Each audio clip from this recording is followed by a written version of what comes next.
So for today on Bmuse, I'm going to take you on a short tour around our archival storage here in the Brockville Museum.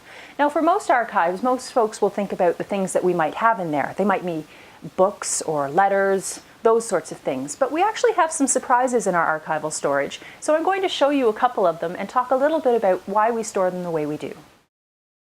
Most people, when they come into an archival storage room, they just expect to see rows and rows of books, but it is stored a little bit differently than, say, if you go to the library.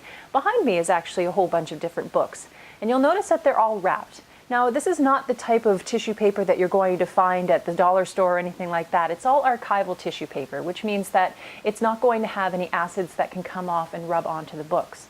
The other reason why we wrap them up is so that we don't have cover-to-cover transfer. So if you think about old books, often they will have gilt edging or writing, or they might even be made out of leather. So we don't want those rubbing up against each other. So we have them all wrapped.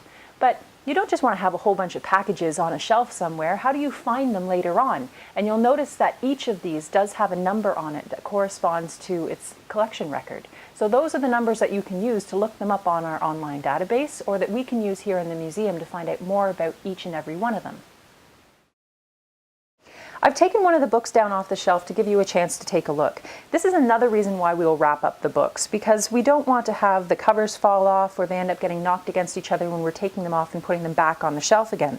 So this particular one, you'll notice, is in pretty rough shape, but it's the only one that we have. So we want to make sure that we keep it in as good a condition or better than the day that it came through our doors. So it is wrapped up so that we don't lose any pages. Everything is kept together, and we handle it as little as possible. So this is the type of thing that while we're going through and folks are doing research, it would be nice in the future to be able to have it completely scanned and available online, so we don't have to take it off the shelf more often than we need to.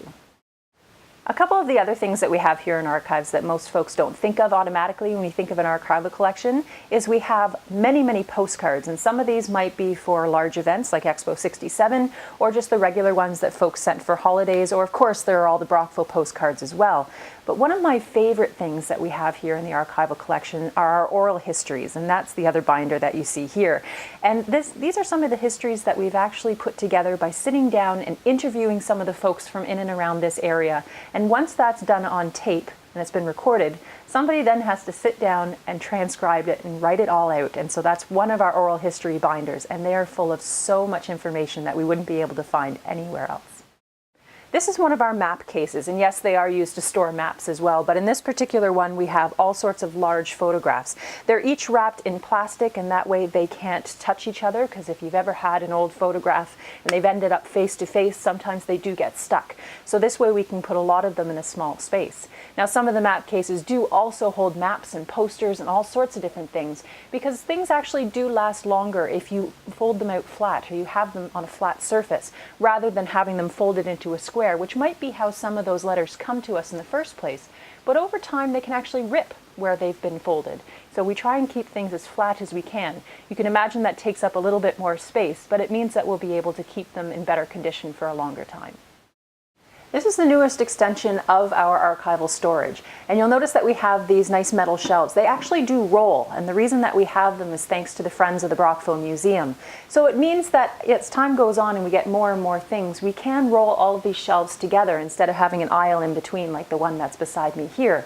Everything that we have, you'll notice, is inside boxes, and that's really important because any light that might be in here, including light from the electrical lights that are above me on the ceiling, they do put off UV rays in the same way that the sun does. And over time, especially with paper, that can start to break it down.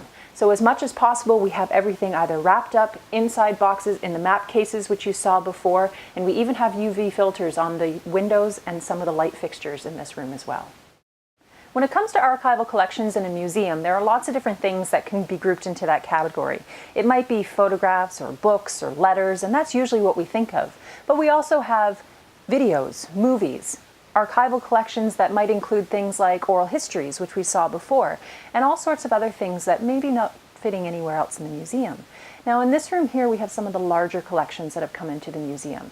So sometimes when they come in, we might categorize them in terms of date or subject or something like that, but for the larger collections we tend to keep them together. So we have some of the collections of professional photographers here in town, the Recorder and Times, and you'll see lots of those on some of our posts, especially on Facebook.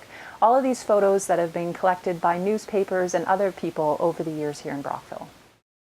One of the huge projects that the museum has been undertaking in the last couple of years is making our collection available online. Now, there are a couple of different ways to do this, and it's a long process.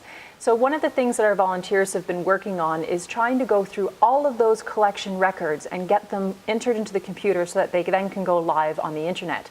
So when it comes to our archival collection, if you go through and you search, you might find information about the record, but we haven't had a chance to take photographs yet, but it is coming. So to find out more about how to search our collection, see some of the other things that we have available here at the museum, including events and all of our displays, you can visit us at brockvillemuseum.com and be sure to check us out on Facebook as well.